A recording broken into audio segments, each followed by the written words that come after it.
everyone, this week we'll be talking about how to make an appointment. Here are 5 things that you should know when you call and make an appointment. The first thing is to let them know if you're a new patient. You may have to wait a few weeks to get in an appointment, especially if you're a new patient. If you can call your provider's office because you're sick, you may be able to see them the same day.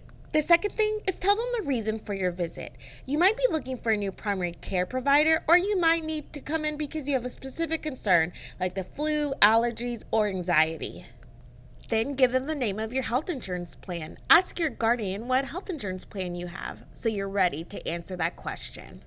Then find out if you need to bring anything to the visit like medical records or current medications.